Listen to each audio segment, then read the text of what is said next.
The horizon blushed pink as the first light of dawn kissed the sprawling wheat fields of Lincoln County, Nebraska. A cold breeze rolled gently through the tall grasses, whispering a language only the land could understand. The birds stirred in the oak trees that line the old dirt road, and from the distance came the low hum of a tractor. Samuel Carter had been up since 4:30 a.m., just like every day for the past 40 years. He stood tall but weathered. His hands were worn leather, calloused from decades of turning earth and fixing what needed fixing. His back ached when he stood too long. His knees creaked on cold mornings, but his eyes, sharp, steel blue, still carried the same spark they did when he first laid claim to this farm.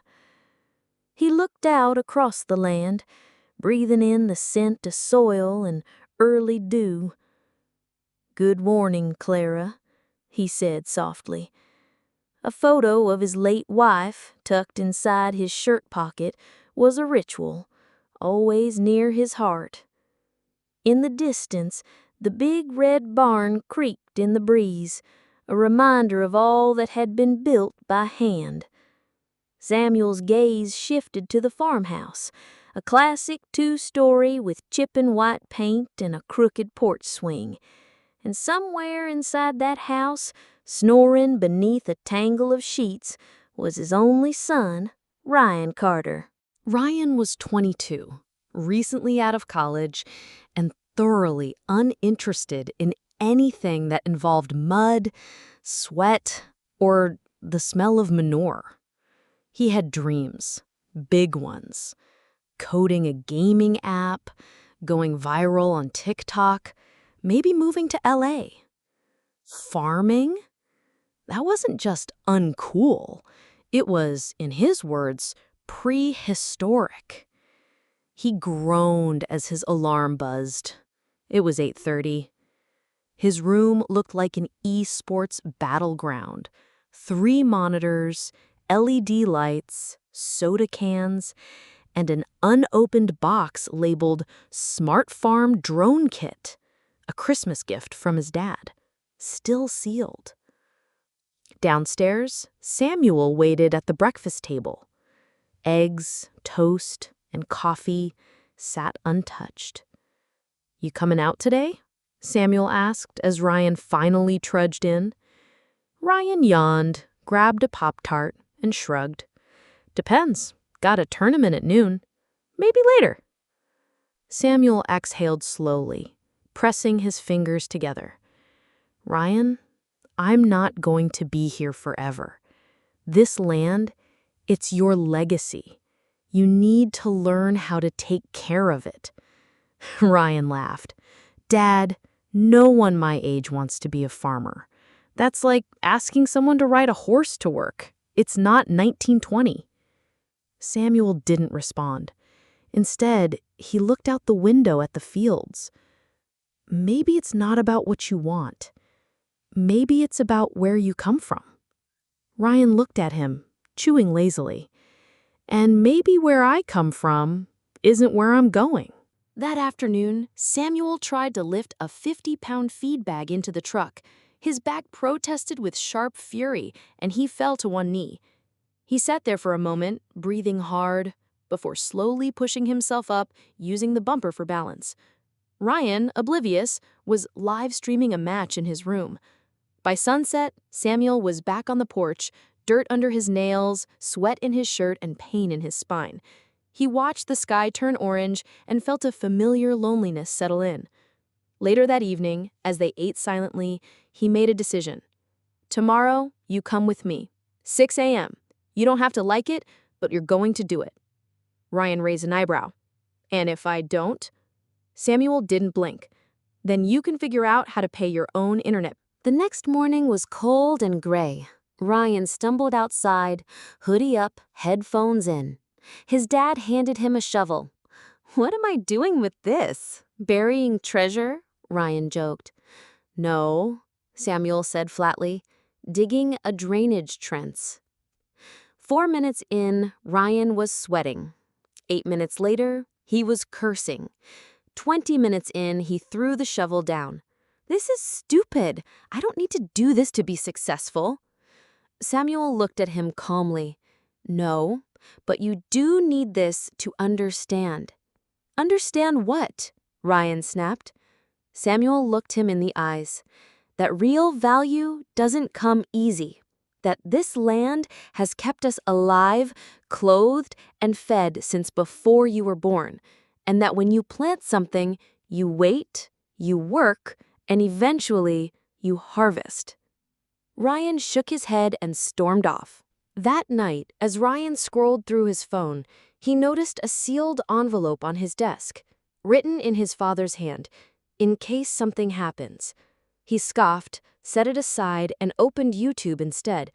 Downstairs, Samuel sat in his recliner, staring at the blank TV screen. He reached into his pocket, pulling out an old wedding ring. "I tried, Clara. I really did." Outside, thunder rolled in the distance. The next week, Samuel fell ill. The flu hit him hard. He stayed in bed, pale and weak, coughing through the night. The farm needed tending, especially with the forecast showing heavy rain. Ryan tried to ignore it until his father said, "The backfield's drainage line isn't set. If it floods, we lose the whole crop." Reluctantly, Ryan drove out, shovel in the back. He FaceTimed Emily, a childhood friend now studying environmental science, for advice. She guided him through setting up the trenches, but his inexperience showed. That night, the storm came hard and fast. By morning, the field looked like a lake. Samuel stood weakly on the porch, staring at the damage. He didn't yell, he didn't blame, he just turned and went inside. That silence hit Ryan harder than words ever could. Emily showed up that afternoon with 2 sandwiches and a notebook. "I read about vertical contouring," she said. "It might help with water retention." Ryan looked at her, drained. "Why are you helping?" She smiled gently. "Because your dad helped my family when we nearly lost our land. He didn't let us quit. Maybe now you shouldn't either." Ryan spent the next week in the fields. He used YouTube tutorials, Emily's notes, and trial and error. He got sunburned. He tore a muscle in his shoulder. But the land began to respond. Slowly. Subtly. Life pushing up through the mud. One night, exhausted and muddy, he finally opened the letter from his father. "Dear Ryan, if you're reading this, I may not be around, but the farm still is.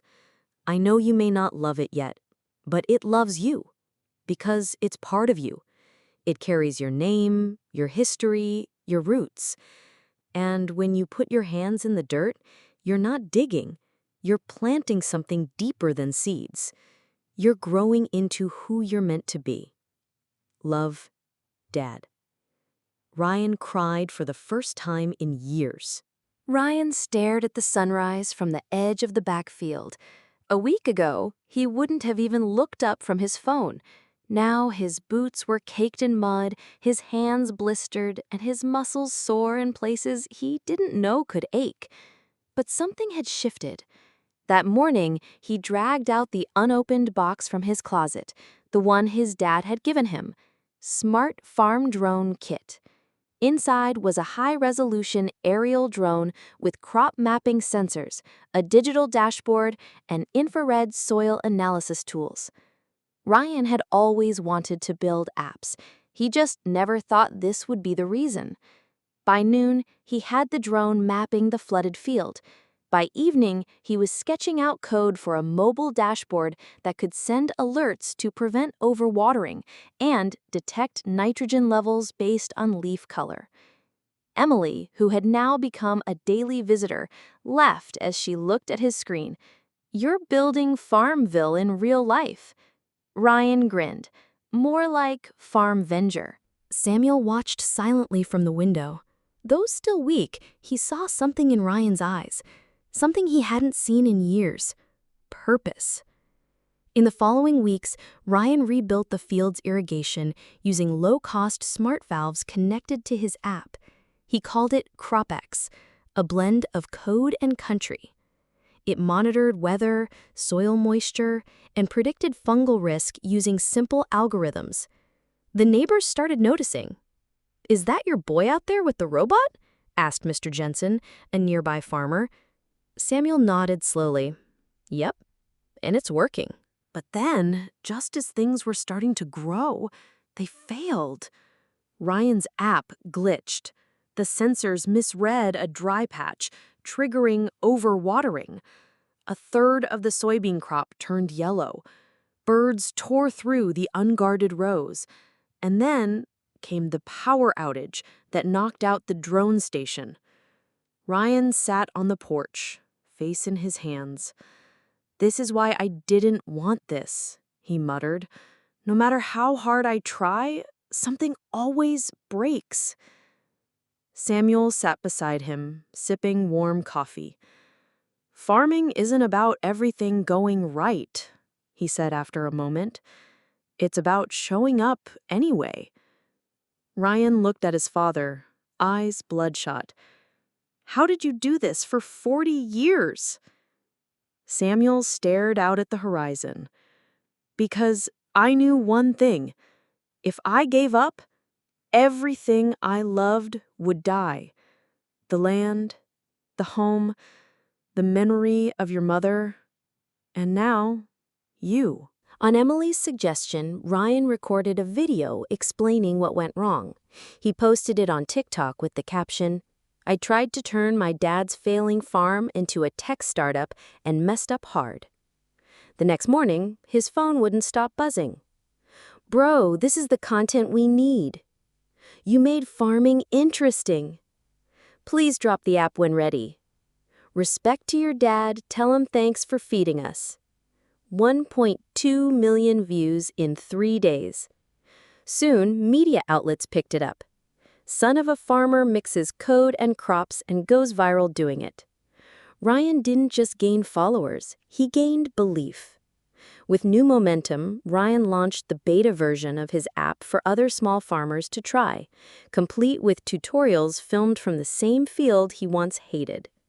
He added features based on community feedback, pest alerts, seed optimization, and even a tool to connect young farmers for support. He called it the Legacy Network, a tribute to his father. Back at home, Samuel's health had improved. He walked to the field that spring, placing a hand on his shoulder as the wheat swayed in the wind. "Your mother would have been proud," he said. Ryan smiled. "I just wish she was here to see it." Samuel looked toward the sky. "She is." By July, the field was alive again. Birds sang, bees buzzed, and the golden heads of corn stood tall. What had once been failing land now fed 5 families, with plans to grow that reach even further. Ryan now wore a cap instead of headphones, carried a wrench in one hand and his tablet in the other. One evening, as the sun dipped low and painted the sky in golds and pinks, Ryan stood on the porch with his dad. "You still think farming is prehistoric?" Samuel asked. Ryan chuckled. "It's the most advanced thing I've ever done." Samuel raised an eyebrow. "So, farmer now." Ryan smiled. "Farmer 2.0. Months later, Ryan started a blog titled Soil and Silicon, writing letters to future generations of digital kids like him, kids torn between screens and roots. One post read, "I once thought farming was beneath me. Now I know it was the only thing that could grow me. My dad taught me that legacy isn't just what you leave behind, it's what you live through. Every blister, every failure, every sunrise." If you're reading this from your dorm, your couch, or your gaming chair, don't run from where you came from. It might just be where you'll grow best. The next spring, Ryan was invited to speak at a tech conference in Austin. He stood on stage in worn jeans and boots, with dirt still under his nails. Behind him flashed the first image of his father, standing tall in front of their barn. "I came here to escape farming," he said into the mic. "Instead, I found a reason to build something that matters. My dad once told me that the land doesn't just grow food, it grows people. I believe that more than ever." The crowd stood in ovation. The air grew colder in Lincoln County. Frost kissed the barn roof, and the trees stood bare, their leaves crunching underfoot.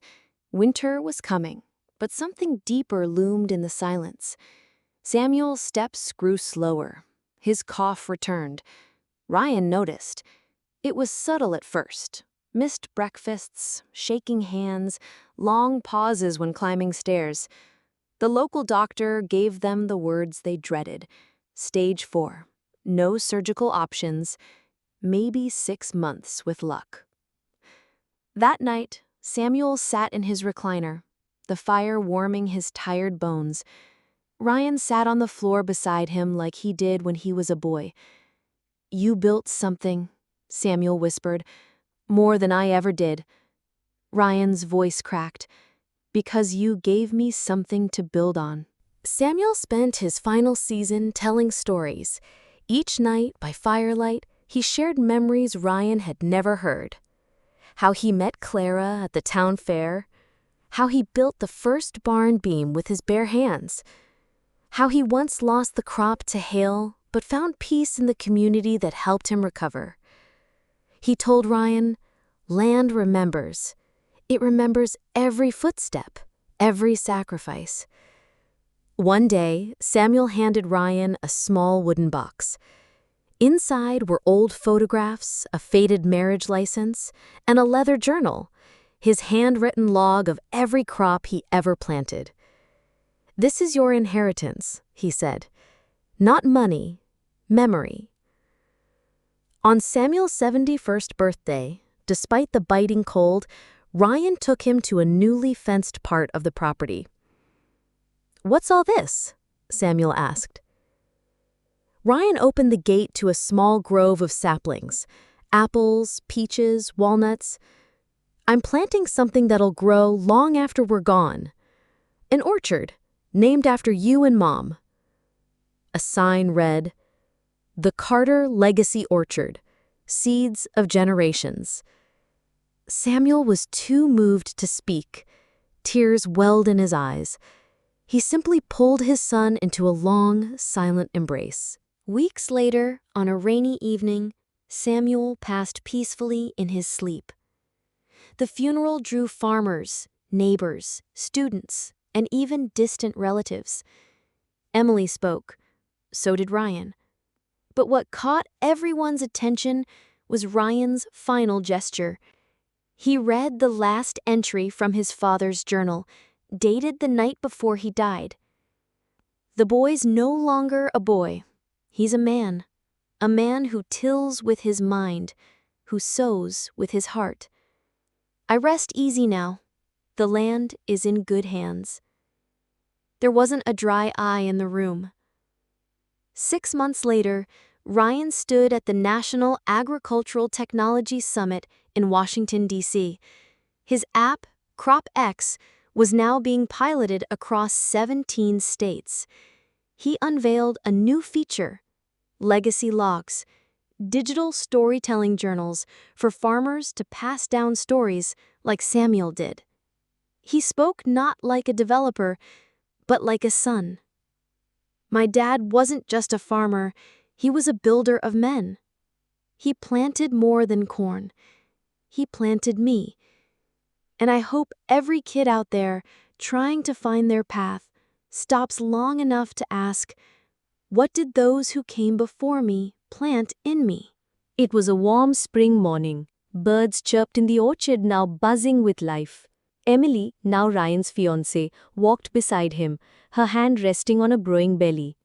A small boy ran past them giggling, chasing butterflies. "Careful, Sam," Emily called out, their son named after his grandfather. They reached the same old porch where Samuel once sat. Ryan opened his laptop and smiled. CROPx had just crossed 1 million downloads, but he didn't smile for the app. He smiled for the picture hanging by the door, Samuel and Clara, arm in arm, smiling into the wind.